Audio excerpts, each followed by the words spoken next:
ঈশ্বর যে সৃষ্টি করলো মায়ের গর্ভে থেকে, সেদিন থেকে কিন্তু আমাদের গায়ে আমাদের দেখভাল কে করতেছেন? পরমেশ্বর পিতা। কোনো কিছু প্রয়োজন হচ্ছে, আমি মা আমার গর্ভে সন্তান এলো, 10 মাস রাখলাম, কোনো কিছু লাগেনি। সন্তান জন্মগ্রহণ করার পরে হাতে ঢুটি বেঁধে দিলাম, কোমরে মাদুরি দিয়ে দিলাম, কিন্তু এর আগে কেন দেয়নি? অনেকে মা দিয়েছে, অনেকের বাচ্চা নষ্ট হয়ে যাচ্ছে কি না? তাহলে ঈশ্বরের সেই অবস্তুকে আমরা গ্রহণ করছি, সেটা সেই অবস্তুগুলোকে যেন আমরা জ্ঞান ধ্যান না করি। আচ্ছা একটু এতে আসো তো, জিসাইতে আসো, সময় তো শেষ। জিসাইয়া 46 একটু করুন, 46-এর 3 একটু ধরো, 1063 পৃষ্ঠা।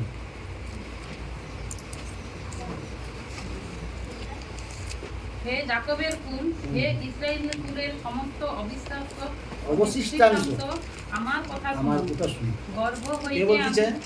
হ্যাঁ, ঈশ্বর পরমেশ্বর। হে যাকবের কুল, হে ইসরায়েল কুলের সমস্ত অবশিষ্টাংশ, আমার কথাটা শুনো। কে বলছে? পরমেশ্বর পিতা শিক্ষা দিচ্ছেন ঈশায়ের দ্বারা। যাকবের কুল, যাকব কে ছিল? ভাববাদী ছিল না? আর ইসরায়েল কুল কারা? যারা আমরা আছি এখনো, পরমেশ্বর পিতার কাছে বসে আছে, অবশিষ্টাংশ। তাদেরকে বলছে যে আমার কথা শুনো। কি কথা শুনতে বলছে? গর্ভ হইতে আমি তোমাদিগকে বহন করিয়া আসিতেছি, মাতার উদর হইতে তোমাদিগকে বহন করিয়া আসিতেছি।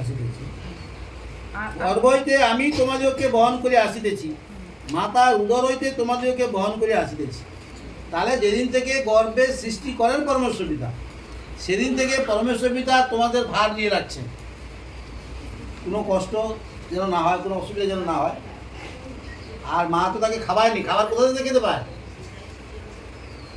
সবই আহার, সমস্ত কিছু পরমেশ্বর পিতাই যোগান দেয়। মায়ের গর্ভে যখন থাকে, নিঃশ্বাস কীভাবে নিচ্ছে? এখন তো 1 সেকেন্ড টিপে ধরে বাস, আর নেই। কিন্তু মায়ের গর্ভে 10 মাস আছে সন্তান, কীভাবে শ্বাস নিচ্ছে? সে শ্বাসটাও পরমেশ্বর পিতা যোগাচ্ছে তাকে, তাই না?